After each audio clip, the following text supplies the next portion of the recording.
If you are serious about your chess growth, you need an actionable and clear plan how to get there. That's the difference between being on 1000 ELO rating, 1400 or whatever you currently are and consistently improving and achieving your chess goals. Being a professional chess player for 2 decades, achieving the international master title, as well as learning from the best of the best, I have discovered 7 practical strategical tips that you need to follow to achieve your goals as fast as humanly possible.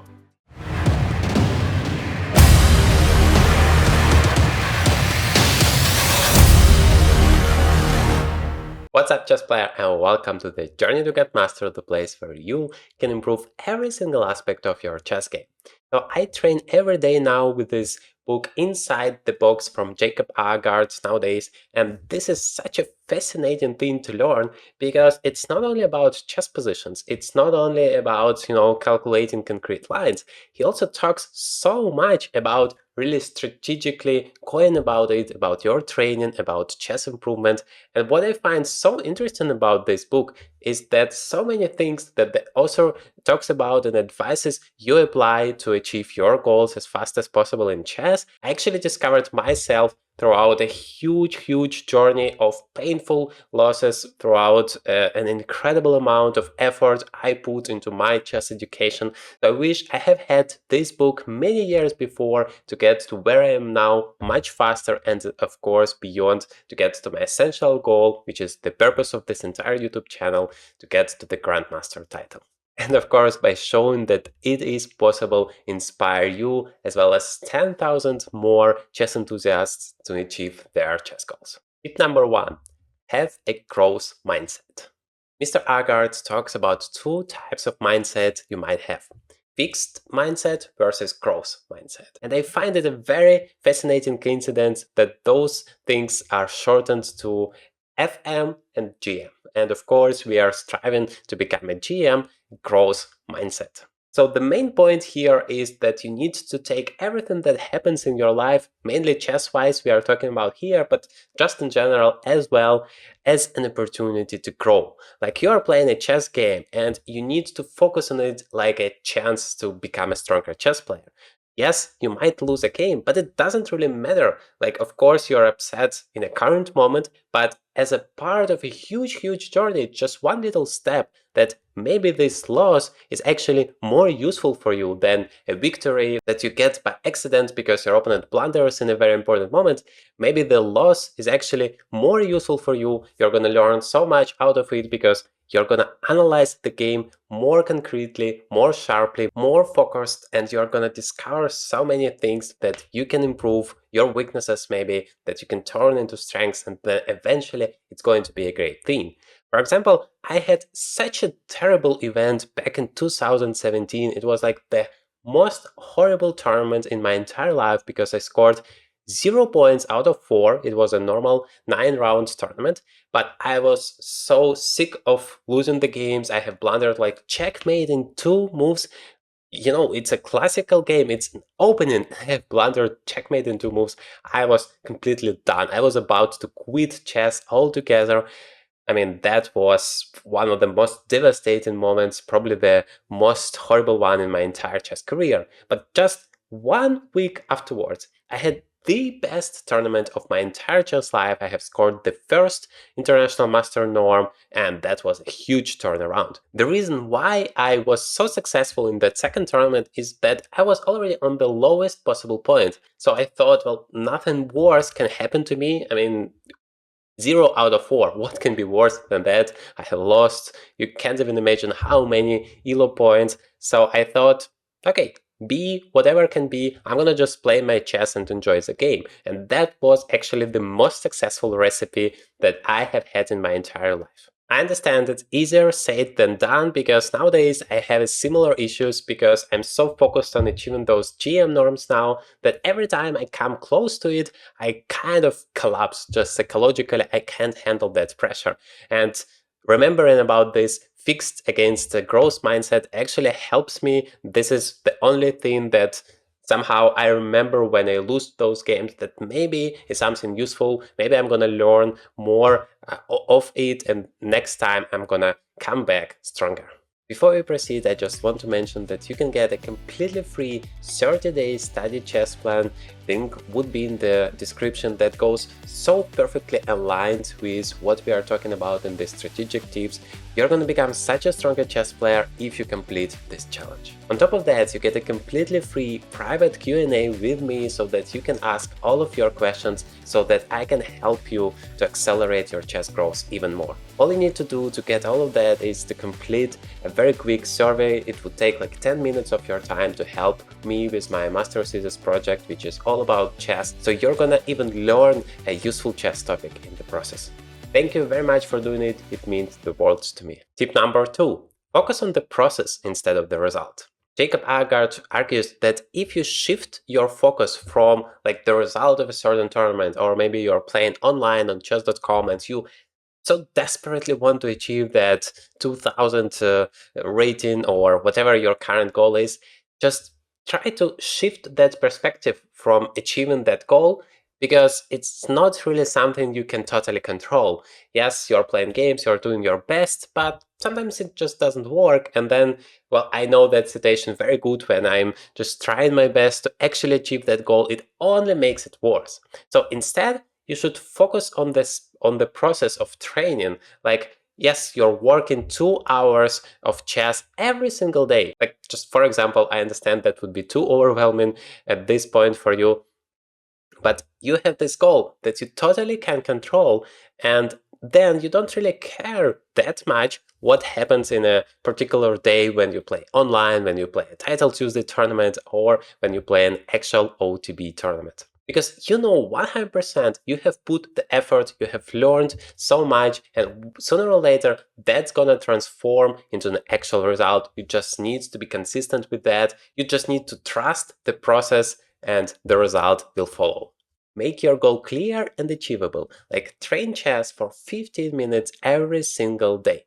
It's not that difficult. It doesn't take that much time, but once you're in the focus mode and you started learning chess, you're starting going for some puzzles, trying to solve it, you don't want to stop after 15 minutes. You're like, okay, I'm here, I'm doing my best to help me improve my chess. So chances are you're going to continue and do much more than 15 minutes. At the same time, if your goal is that achievable, that small, we can say, then you don't feel that overwhelming pressure like, well, I need to do it for 2 hours. That feels very, very difficult. No, 15 minutes is a very tangible goal to achieve. So that would help you to stay consistent, and that is, of course, the most important thing here. Never go alone. Always have somebody that would help you along the way, that would be like an accountability person for you, that you can tell about your success, about your process of training, and that really helps, enormously helps. Like, you are that person for me, because I know I need to train, I need to go through the book so that I can show it to you. That helps so much, I can't even express it enough. Definitely get such a person. It could be a friend, your significant other, or just anybody, your chess colleague, so that you can support each other. Daily, seemingly insignificant improvements, when done consistently over time, lead to stunning results. Tip number 3, have confidence in yourself. This is probably the most important advice, at least for me personally, because in my chess games, I have discovered it so much that I just don't trust my intuition. I just try to calculate everything, just from start to finish, the entire game at any given point. And that, of course, leads to time travel, because I need crazy amounts of times to be able to calculate.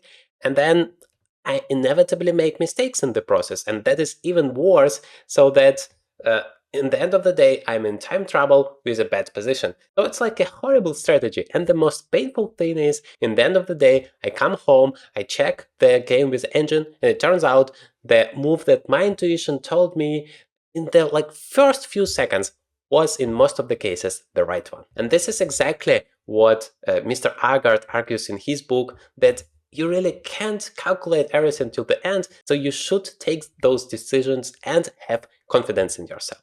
Yes, if you lose, you lose. That's life, but just don't be afraid. I mean, come on, we already are chess players. We are not playing ice hockey, we are not playing rugby or boxing. We don't have anything to lose. We are just shuffling the pieces around. It's not that dangerous. So just get that confidence in yourself and go on, be active, because you're gonna also enjoy chess much more if you're playing actively, if you're taking your chances, if you're sacrificing that queen for a few pawns just to get a huge initiative.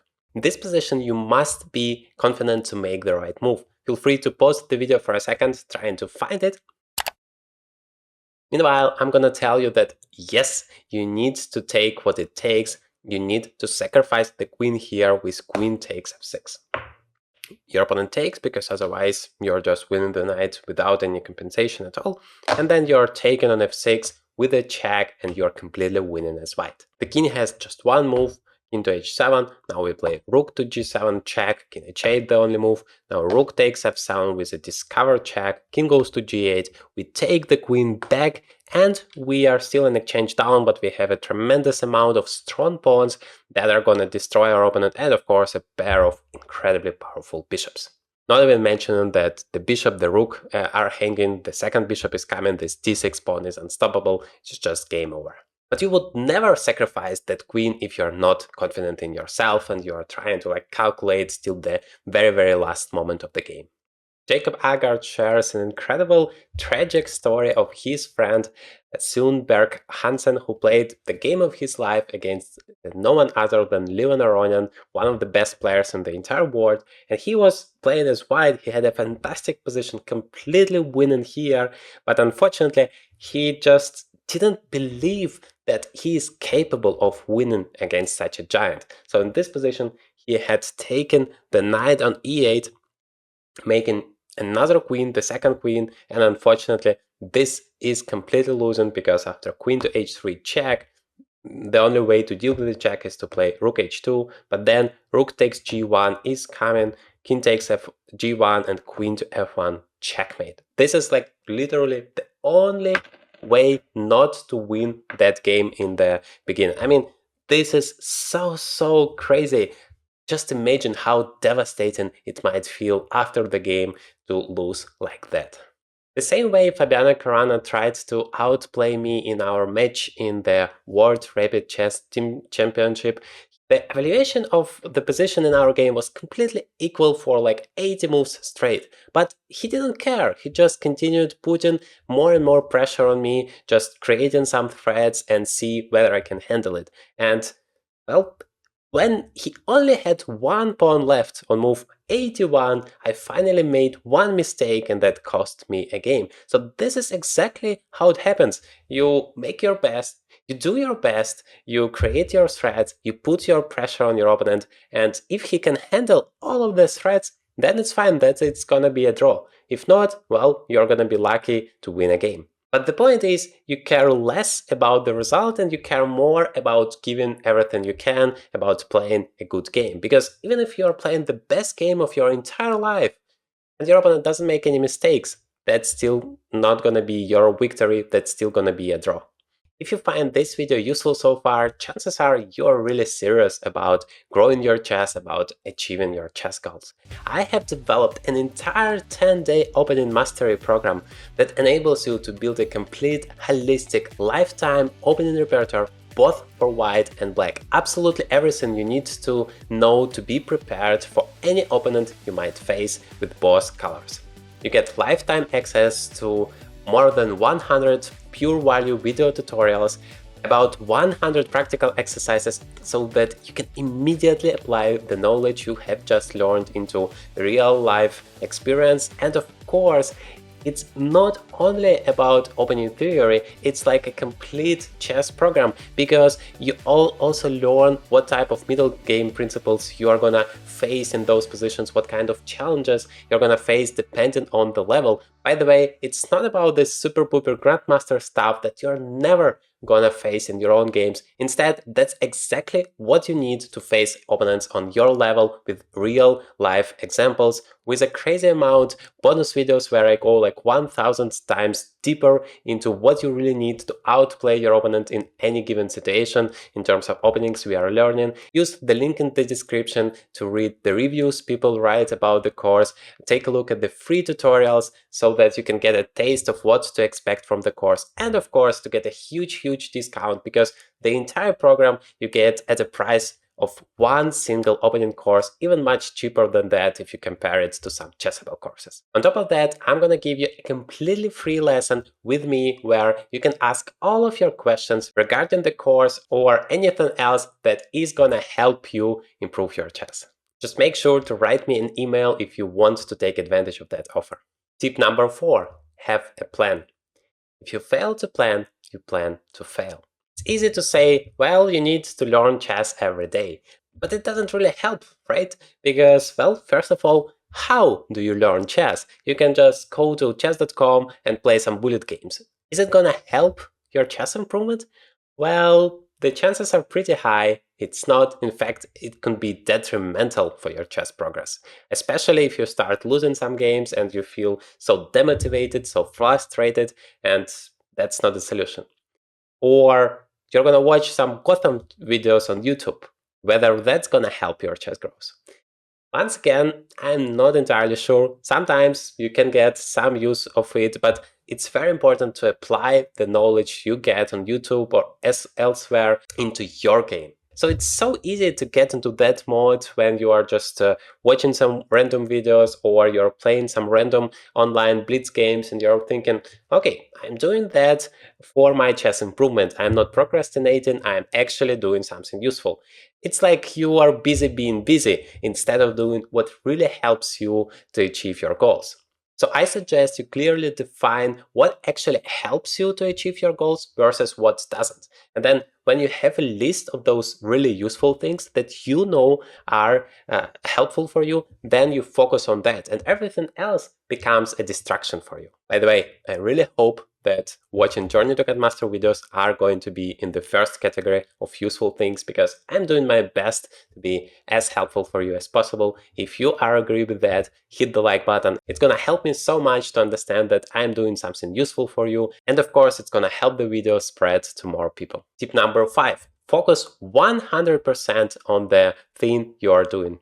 I would say it applies in general to everything you are doing in life, but if we are talking about chess, then it's even more important because if you are grabbing a book and then you want to learn some chess, or even if you're watching a YouTube video, it's very important that you put aside all of the distractions because for our brain, it's so difficult to focus on one thing. And then as soon as you get like 1 second distraction, like somebody calls you or you get a notification, your brain needs like 10 more minutes to get back to this focus mode, if not more. So it's crazy. It's much more efficient if you put aside all of the distractions in the first place and then focus entirely on what you are doing. And then once you are done with that, you can come to do everything else. Of course, you can discuss it with your family members so that they know you're doing this stuff at this point and they should not distract you because otherwise it's not going to be efficient. Tip number 6, make training more enjoyable. Of course, it can be very, very difficult to like sit there with a chessboard and try to train. It feels boring and so on. You are just watching that time ticking and it's like, okay, 1 hour, I have done it, just watching at the chessboard.